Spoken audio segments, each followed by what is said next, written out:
Bonjour à toutes et tous, bienvenue sur le plateau du Média Télé. Nous sommes le 12 juillet, vous regardez ou écoutez le 4e numéro du Fond de l'Info. Une pensée chaleureuse à Théophile qui a pris quelques jours de congé. Il est remplacé par notre consoeur Marion Beauvalet, qui est bien connue des matinaux. Avec Thomas Dietrich, ils commenteront l'actualité politique de la semaine passée. Le sujet à la une, c'est bien sûr un scandale qui touche directement Emmanuel Macron, le fameux Uber Files, où le président français est accusé d'avoir protégé les intérêts du géant américain des VTC, alors qu'il était ministre de l'économie.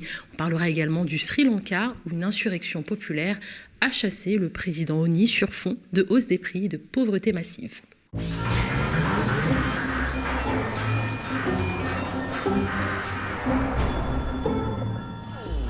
Depuis hier soir, l'affaire des Uber Files agite la vie politique française en raison de l'implication d'Emmanuel Macron dans l'implantation d'Uber France lors du quinquennat de François Hollande, alors qu'il était ministre de l'économie. Des agissements dont l'Élysée n'aurait pas eu connaissance à l'époque, en 2015, selon l'ancien chef de l'État. Marion Thomas, bonjour. Bonjour. Est-ce que cette énième casserole peut mettre en difficulté Emmanuel Macron ? Tout d'abord, merci pour l'invitation. Et sur cette difficulté, on peut l'espérer. Je pense qu'il y a deux niveaux en fait, dans ce scandale à distinguer. Il y a d'une part des choses que les défenseurs d'Emmanuel Macron dénoncent comme un peu une sorte de non-information, non-scandale. C'est le fait que Emmanuel Macron a été en contact avec des lobbyistes alors qu'il était ministre de l'économie. Sur ça, je pense par exemple au thread de Nicolas Framont sur Twitter qui a expliqué que c'était quelque chose de relativement classique. Les lobbies, que ce soit Uber ou d'autres acteurs privés, ils essayent d'entrer en contact avec des ministres, des députés, etc. Et notamment, ils leur fournissent des amendements, des argumentaires et des éléments de défense des intérêts privés. Donc il y a ce premier niveau des révélations du monde qui sont en fait des choses dont on peut s'offusquer, qu'on peut mettre en question parce qu'on peut être opposé au fait que des défenseurs de l'intérêt général, des gens qui sont des élus ou des membres du gouvernement puissent se faire les porteurs d'intérêts privés. Et il y a un autre niveau dans ce scandale qui est le fait que quand Emmanuel Macron devient ministre de l'économie en 2014 et qu'il commence à rencontrer très vite des dirigeants d'Uber, des responsables des affaires publiques, en 2014, on a une mobilisation des chauffeurs de taxi, des chauffeurs qui se mobilisent face à une concurrence déloyale qui est celle des chauffeurs VTC. Ces chauffeurs VTC, donc, quand ils arrivent des États-Unis en France, donc en 2014 et un peu avant même, ils arrivent par centaines, voire par milliers sur le territoire français avec un système qui est totalement autre des chauffeurs de taxi. Un chauffeur de taxi, pour pouvoir exercer en tant que taxi, il a besoin de payer une licence. Les licences, elles ont un prix variable, mais ça peut aller jusqu'à plusieurs centaines de milliers d'euros. Donc les chauffeurs, ils achètent ce droit à conduire en tant que taxi et pour ce faire, ils doivent s'endetter. Donc ensuite, les courses, elles permettent de rembourser cette licence. Quand les chauffeurs VTC arrivent, ils proposent des courses donc à un tarif bien moins cher. Ils arrivent sur un marché pour le disrupter, pour casser les codes, etc. Mais du coup, il y a concurrence déloyale parce que les usagers, ils préfèrent payer une course à 10 € plutôt que quelque chose de plus cher. Et donc, on a une profession qui se retrouve en crise. Emmanuel Macron, quand il choisit de défendre les intérêts d'Uber, il le fait contre des personnes en fait, qui sont fragiles parce qu'endettées. Et je pense que ce qui devrait faire scandale est plutôt à ce niveau-là. Le fait qu'en fait, quand Emmanuel Macron reçoit les dirigeants d'Uber, travaille avec eux, c'est parce qu'il le fait contre le modèle social français. Et je pense que c'est là où réside le vrai scandale. On a fait une loi, on s'est battu pour avoir une loi, d'accord ? Qui est-ce que je trouve en train de faire du lobbying dans un restaurant de luxe ? Votre directeur de cabinet, monsieur. Attendez, pardon, là vous faites des accusations. Dernier point, et on sort de sujet. Dans un article. C'est sorti dans un article, c'est terminé. 89, c'est terminé. Dernière, non, attendez. Au mois de juillet, il y a eu un article, on voyait clairement votre directeur de cabinet, des députés, des sénateurs en train de manger avec un peu l'écosystème du VTC, les loueurs du véhicule, les vendeurs de pioches.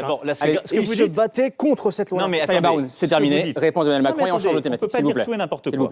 Quand on profère des accusations aussi graves que ce que vous dites, eh bien on donne les noms, on donne la liste et on va devant le juge. On ne fait pas des choses. On fait pas des choses. Il y a la liste des gens et parlementaires et autres. Emmanuel Macron, je n'ai jamais défendu les intérêts de l'un ou de l'autre. Ce que je dis juste, c'est que je défendrai toujours les emplois qu'on crée.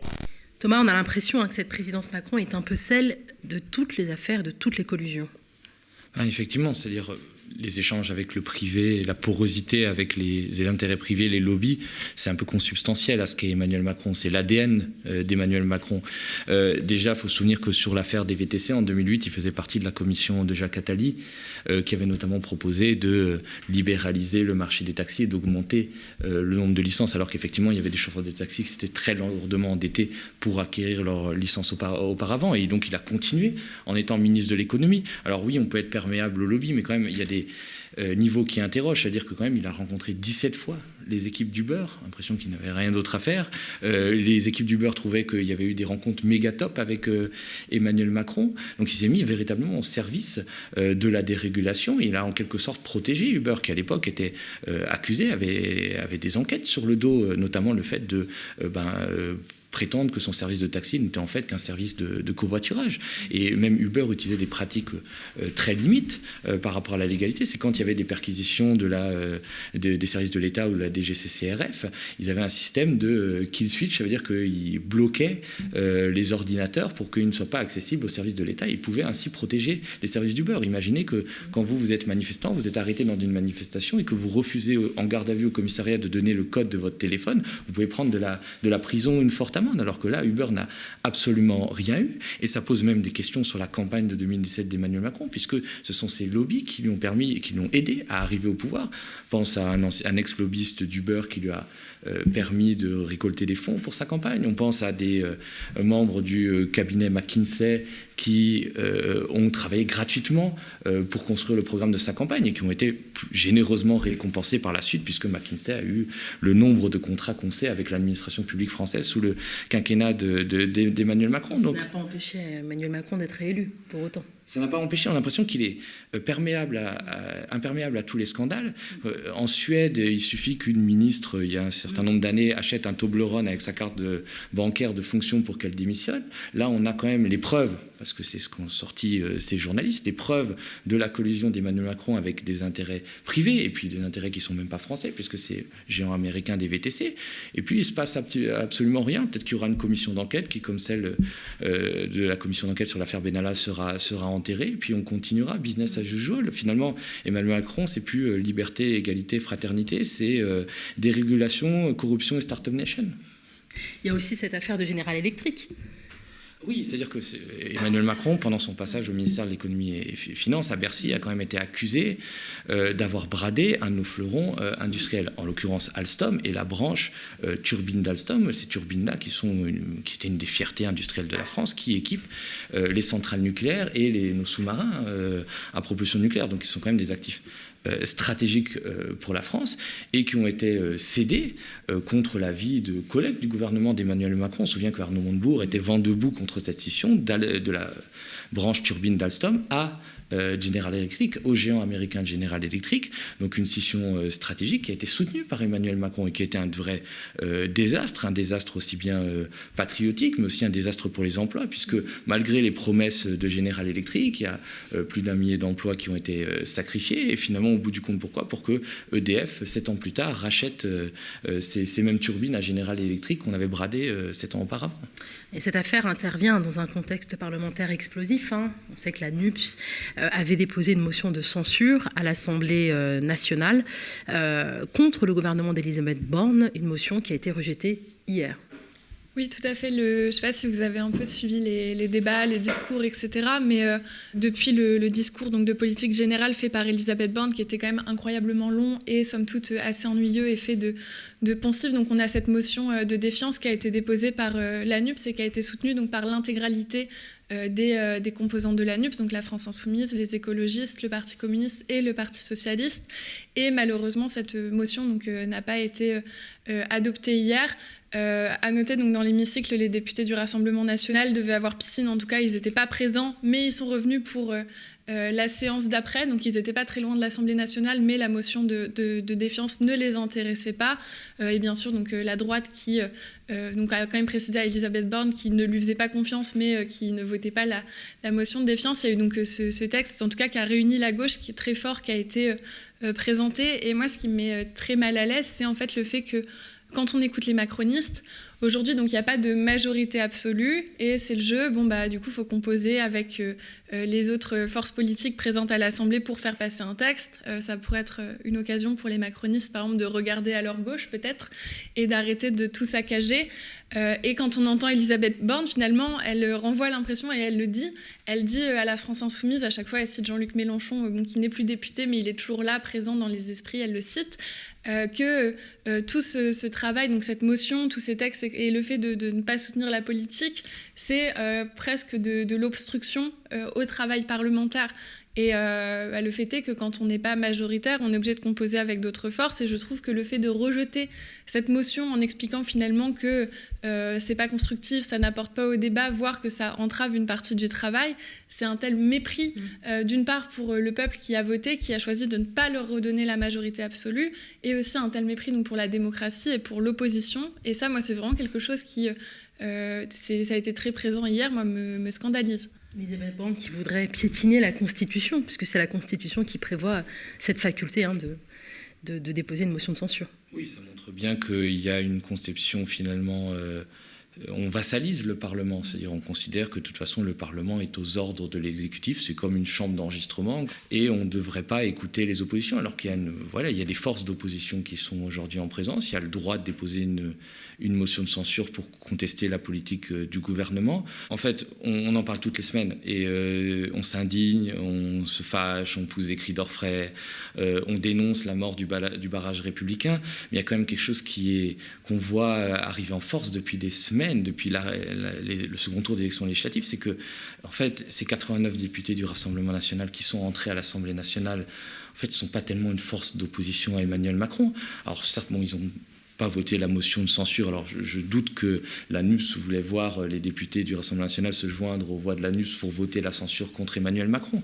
Mais il n'en reste pas moins qu'à de nombreuses reprises, ils ont montré qu'ils étaient plus l'allié du gouvernement, en tout cas la caution du gouvernement, que de véritables opposants. Il y a eu cette question de la motion de censure. On a vu que aussi en commission des finances, il me semble, à l'Assemblée nationale, les députés du Rassemblement national ont voté contre le blocage des loyers, qui est quand même une mesure sociale et une mesure qui soi-disant, était défendue par Marine Le Pen, qui se prétend proche des petites gens et des pauvres gens. Mais ça montre, en fait, peut-être que l'arrivée massive de députés du Rassemblement national, qui soient visibles à l'Assemblée, va montrer ce qu'ils sont réellement. Ça veut dire des députés, en fait, qui sont là pour tenir des propos xénophobes, islamophobes, mais ne se préoccupent nullement des avancées sociales, sont même au service d'intérêts puissants, de lobby. On se souvient qu'au Parlement européen, en 2016, les députés du Front National à l'époque avaient voté pour la directive secret des affaires, une directive qui empêche, par exemple, à des journalistes d'enquêter sur des grands groupes industriels. Donc on en est là, et je pense que pendant 5 ans, effectivement, les députés du Rassemblement national seront à la buvette pendant que les députés Playmobil d'En Marche et de Ensemble feront passer des lois de casse sociale, par exemple, comme la réforme des retraites, des lois qui seront attentatoires à nos libertés. Peut-être que demain, on verra revenir une loi voulant interdire le fait de filmer la police, et peut-être que ça sera voté de concert par En Marche, par les Républicains et par le Rassemblement national. C'est quand même assez triste pour notre démocratie, alors qu'il y avait une véritable possibilité, avec cette majorité relative accordée à Emmanuel Macron, de pouvoir contester la politique d'Emmanuel Macron dans l'hémicycle. Or, il semble que ça soit absolument pas le cas, puisqu'il n'y a que la NUPS qui est vent debout contre le programme du président. Marion Beauvalet, RN et En Marche, même combat ? C'est ce qu'on a pu constater ces derniers jours avec cette proposition de Gérald Darmanin qui a proposé donc de renvoyer dans leur pays les personnes étrangères donc commettant des délits. Et c'est une proposition qui a été, je crois que c'est à peu près la citation, mais applaudie 100 fois par Marine Le Pen.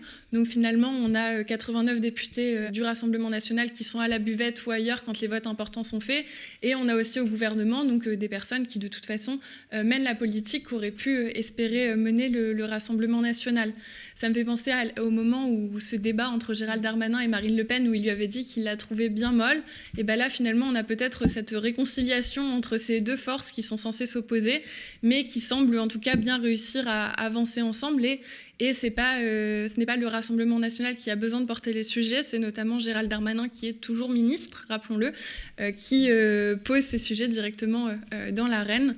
Et ce qui est quand même assez navrant, mais bon, encore une fois, dans cette petite alliance de circonstances ce qu'on n'a pas encore évoqué, c'est sur les votes des vice-présidences à l'Assemblée nationale, le fait que des 2 vice-présidents du Rassemblement national ont pu être élus avec les votes des députés macronistes, qui ont préféré finalement élire en vice-président des députés du Rassemblement national issus de l'extrême droite, plutôt notamment que quelqu'un comme Sandrine Rousseau, qui avait porté sa dernière candidature un peu in extremis pour donner aux macronistes le choix pour en provoquer un vote et donner aux macronistes le choix, le RN ou elle, ils ont préféré le Rassemblement national. Donc j'ai peur que là, sur les 5 ans à venir, on aille de mal en pis et qu'on voit à chaque fois ce genre de situation se produire. Et après, quand on regarde en arrière sur les 5 ans qui se sont écoulés, quand on voit le projet de loi sécurité globale, le texte de loi séparatisme, etc., c'est quelque chose qui est navrant, notamment quand les macronistes ont demandé à la gauche de faire barrage pour le second tour des élections. Et je pense que les gens qui ont fait barrage ont agi en leur conscience et l'ont fait. Et s'il fallait le refaire, il faudrait sans doute le refaire. Néanmoins, en fait, les personnes qui appelaient au barrage et qui passent leur temps à taper sur la gauche, à sortir du champ républicain, etc., c'est les premiers à s'allier, voire à devancer les politiques de l'extrême droite. On en est là aujourd'hui.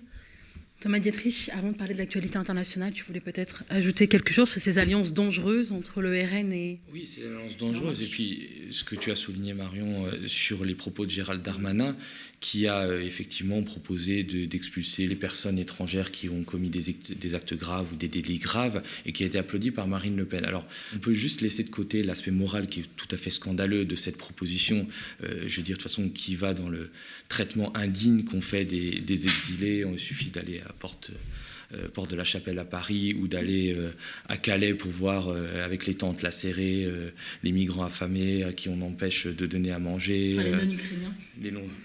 Voilà, c'est absolument terrible. Mais au-delà de ça, en plus, cette proposition, elle est complètement inefficace et inefficiente. Quand on regarde les chiffres, c'est-à-dire depuis 15 ans, et puis même sous la gauche, c'est-à-dire le grand jeu, ça a été de dire « moi, j'ai fait 30 000 expulsions, c'est plus que l'année dernière ». Alors déjà, il faut quand même se souvenir que la majorité des expulsions, c'est Mayotte. C'est-à-dire ce sont les Comoriens qui émigrent à Mayotte, qui émigrent notamment par bateau, qui avait donné lieu à une blague assez raciste de Emmanuel Macron sur les Comoriens qui prenaient des kwassa-kwassa des bateaux pour aller à Mayotte. Le kwassa-kwassa pêche peu. Il amène du Comorien. C'est différent. Il faut quand même savoir qu'à Mayotte, on a suspendu le droit du sol, c'est-à-dire que les enfants qui naissent à Mayotte ne peuvent pas devenir français. On a suspendu l'aide médicale d'État, c'est-à-dire que des femmes peuvent accoucher sans avoir de soins, par exemple pas à l'hôpital. Il y a une situation absolument catastrophique à Mayotte, et donc ça fait déjà le contingent des expulsions. On essaie de faire un chantage sur les pays d'accueil en leur demandant de réadmettre leurs migrants, parce qu'il faut que les pays d'accueil, quand il y a une expulsion, délivrent ce qu'on appelle un laissez-passer consulaire, et les pays d'origine, par exemple l'Algérie, le Maroc, la Tunisie ou les pays d'Afrique subsaharienne, rechignent à délivrer ces laissez-passer consulaires pour des gens qui, des fois, ont passé plusieurs années en France et ont autant leur vie en France que dans leur pays d'origine. Il y a juste un chiffre, par exemple, pour l'Algérie, les OQTF qui sont délivrés, c'est plus de 7000. L'obligation de quitter le territoire. L'obligation de quitter le territoire français qui sont délivrés, c'est plus de 7000. Il n'y a que 22 expulsions. Donc c'est pour ça que la France essaye de faire du chantage à ces pays-là, en leur disant, si vous ne réadmettez pas les gens qu'on expulse vers l'Algérie ou vers le Maroc, on va délivrer moins de visas. C'est pour ça que récemment, il y a eu une baisse du nombre de visas qui étaient accordés aux ressortissants marocains ou algériens ou tunisiens qui voulaient se rendre en France. Donc c'est des mesures complètement inefficaces qui sont faites pour amuser les gogos, alors que la France aurait bien sûr besoin, on a des pénuries notamment dans le secteur de la restauration, de gens qui viennent travailler, de gens qui, ils auraient besoin de gens qui soient régularisés, parce qu'on sait qu'il y a plein de secteurs de l'économie où les gens travaillent au noir dans des conditions difficiles, sans papier, sans droits sociaux. Et Et donc, c'est des mesures que Gérald Darmanin sort, qui n'ont aucune efficacité réelle, mais qui sont juste là pour faire du populisme, pour amuser la garderie et pour gagner les voix de l'extrême droite. C'est une vraie lepénisation des esprits, alors qu'en fait, ça n'a aucune conséquence réelle. On ne réfléchit pas à comment on pourrait travailler pour mieux accueillir les exilés, donner des papiers à ceux qui ont droit et les intégrer dans la société. On préfère faire des mesures complètement populistes, alors que ça existe déjà. Je veux dire, quand il y a un étranger qui est condamné, il peut être condamné à une sorte de double peine qui est assez honteuse. Il peut être expulsé en plus d'être condamné pour des délits relativement graves. Donc c'est des mesures complètement inefficaces, inefficientes, et comme d'habitude, on se cache derrière des mesures populistes. Oui, et des propos scandaleux qui visent aussi à faire diversion. C'est toujours la même tactique, la même technique, c'est à savoir de mobiliser l'opinion publique sur des propos qui font polémique pendant qu'il y a une affaire et un scandale d'État comme Uber Files. Classique.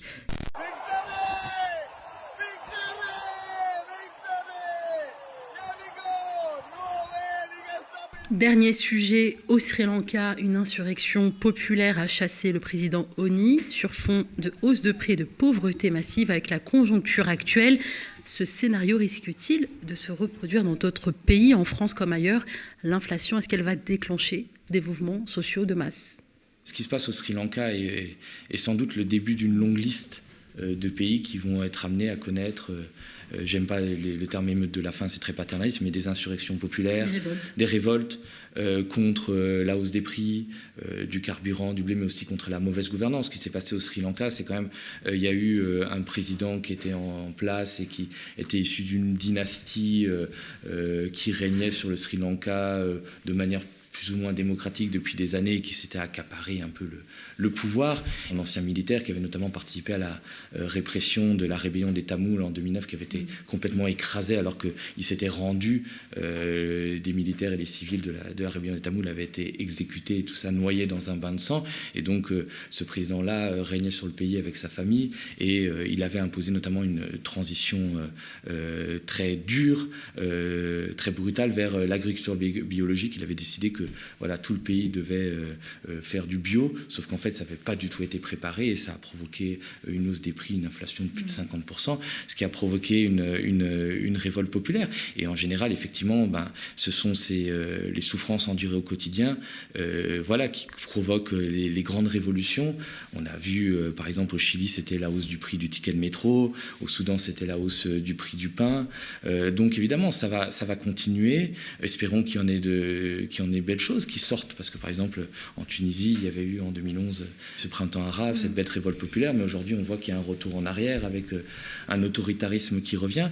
Mais ce qu'on oublie souvent dans les facteurs qui causent ces révolutions populaires, c'est pas seulement la mauvaise gouvernance, la corruption, la hausse des prix, tout ça existe bien sûr, mais c'est aussi un certain nombre de mesures qu'impose la communauté internationale, et notamment les plus riches aux pays les plus pauvres. Je pense notamment aux accords commerciaux inéquitables qui sont imposés aux pays les moins développés, qui les empêchent justement de développer une industrie, qui les obligent à ouvrir leurs frontières, à récupérer des produits moins chers qui viennent de Chine. Par exemple, vous allez au Sénégal, la boîte de tomates qui vient de Chine, elle est beaucoup moins chère que la tomate que cultive le paysan sénégalais, parce qu'on a obligé à ouvrir les frontières, parce qu'on a empêché de mettre des barrières à l'importation qui auraient permis aux produits locaux de prospérer. Par exemple, on a aussi des accords de pêche que le signe l'Union européenne avec certains pays en Afrique qui permettent aux chalutiers portugais ou espagnols d'aller piller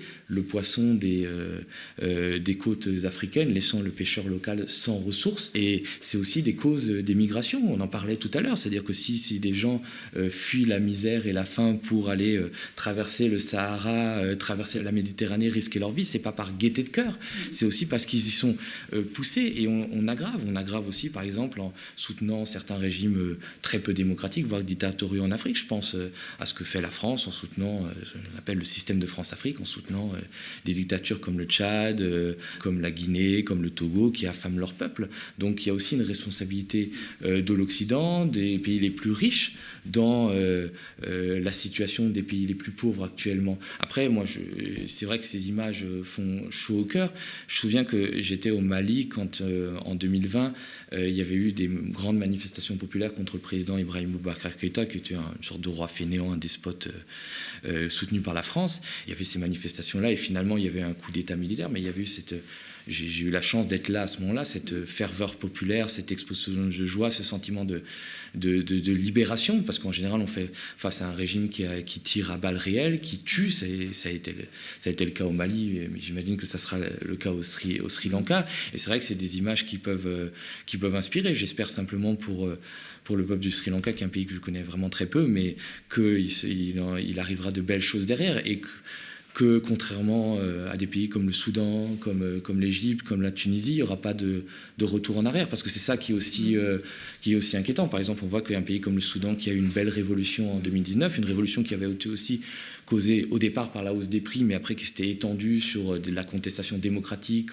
pour plus de droits, a été complètement récupéré par les militaires, des militaires qui étaient des proches de l'ancien président El-Béchir, qui avait été renversé par la rue et qui aujourd'hui ont replongé le Soudan dans une situation très difficile, avec de nouveau des arrestations d'opposants, de la répression. Donc voilà, malheureusement, c'est des cycles qui sont très compliqués pour des pays. J'espère que pour le Sri Lanka ou pour les autres pays qui vont suivre, il arrivera de belles choses. Oui, parce qu'on voit qu'un mouvement de protestation assez similaire commence à gagner le Kenya. Est-ce qu'on peut imaginer un mouvement semblable, des Français marcher vers l'Élysée et aller prendre sa douche dans la salle de bain d'Emmanuel Macron?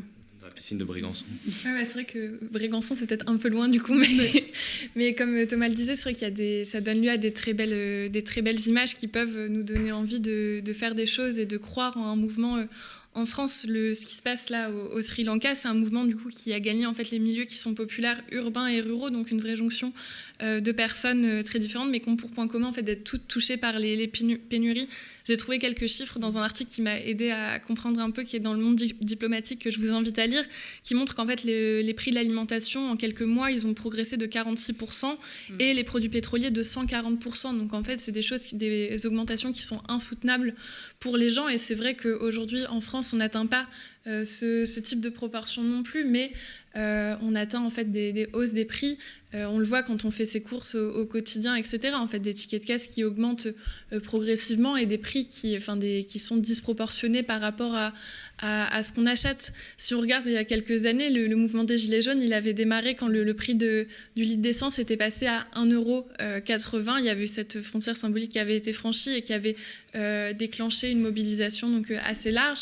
Aujourd'hui, le prix du litre d'essence, il est à plus de 2 €. Quand on regarde au niveau des stations-service, ça atteint des proportions qui sont hallucinantes. Et de l'autre côté, le gouvernement ou tout un tas de macronistes ou de libéraux qui n'ont rien à faire du peuple, des gens qui galèrent à finir les fins de mois, en fait, ils nous disent qu'il faudrait peut-être consommer un peu moins d'énergie, d'électricité, faire un peu attention, etc.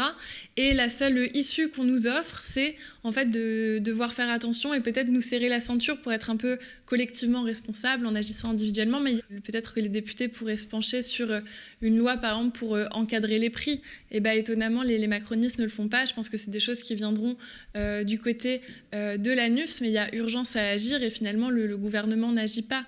Quand on regarde dans les médias, c'est le monsieur Leclerc de Leclerc qui a l'air plus au fait, en fait, de la question des prix que le gouvernement qui est censé agir pour l'intérêt général. C'est quand même quelque chose qui est aujourd'hui assez dramatique. Après, je pense que là, on va arriver en période estivale. C'est pas forcément la période, même si beaucoup de gens ne partent pas en vacances, la période la plus propice à des mouvements sociaux. On ne sait jamais. En tout cas, il y aura le moment de la rentrée où on va voir se juxtaposer la crise donc dans les hôpitaux toujours et encore, dans les écoles aussi, où il y a par exemple énormément de postes qui ne sont pas occupés. C'est le gouvernement qui a proposé du job dating, etc. Les académiques ont proposé du job dating, et en tout cas le gouvernement qui ne semble pas agir pour pallier ça. Donc on va avoir ça qui va être vraiment durement éprouvé à la rentrée, avec la rentrée scolaire. Et en même temps, si ces prix augmentent, à la rentrée, c'est le moment où toutes les familles, tous les parents doivent faire les courses de fourniture, faire les courses de rentrée. Donc il y a des sommes importantes qui vont devoir être dépensées. Si le gouvernement ne propose rien, et peut-être qu'il y aura quelque chose à ce moment-là, parce que la rentrée pour tout le monde finalement va être dure à supporter, parce que des tickets de caisse trop lourds, des services publics qui ont été saccagés, on va l'éprouver durement. Et on verra, on peut espérer un mouvement social. Je crois que c'est Jean-Luc Mélenchon, il y a quelques jours, qui a proposé une marche contre la vie chère. Peut-être qu'on peut espérer que ce genre d'initiative parvienne à mobiliser donc toutes les personnes, les fonctionnaires, les personnes qui travaillent, les personnes qui du coup doivent remplir ces caddies, les militants politiques, les syndicats. On pourrait espérer une convergence de tous ces acteurs à la rentrée et que quelque chose se passe et que le gouvernement finisse par agir, même si je doute de ce dernier point. Thomas ? En fait, on a souvent tendance, dans l'imaginaire très français, très gaulois, à dresser des barrières avec le reste du monde, à dire la Corrèze plutôt que le Zambèze, hein, c'est la vieille rengaine de l'extrême droite, alors qu'en fait, on a tous les mêmes problématiques. Et c'est ça qu'on voit, c'est-à-dire que, alors bien évidemment, on a un niveau de protection sociale qui est bien plus élevé que dans certains pays les moins avancés, mais on fait tous face à la hausse des prix du carburant, à la hausse des prix de l'alimentation, à de la mauvaise gestion, parfois de la corruption. Alors l'échelle est plus ou moins grande, mais finalement on partage les mêmes préoccupations. Je pense que l'urgence, comme dirait Martin Luther King, c'est d'apprendre à vivre tous ensemble comme des frères avant de mourir tous ensemble comme des idiots. Et je pense que c'est très important. Et bien, on va finir cette émission sur cette belle citation. Merci Thomas, merci Marion, et merci à vous d'être aussi nombreuses et nombreux à suivre le fond de l'info, qui est maintenant un rendez-vous hebdomadaire durant tout cet été. La campagne d'abonnement se poursuit. L'objectif est de 15 000 abonnés pour pouvoir soutenir cette nouvelle saison qui se prépare et qui démarrera en septembre. Merci à vous. À très bientôt.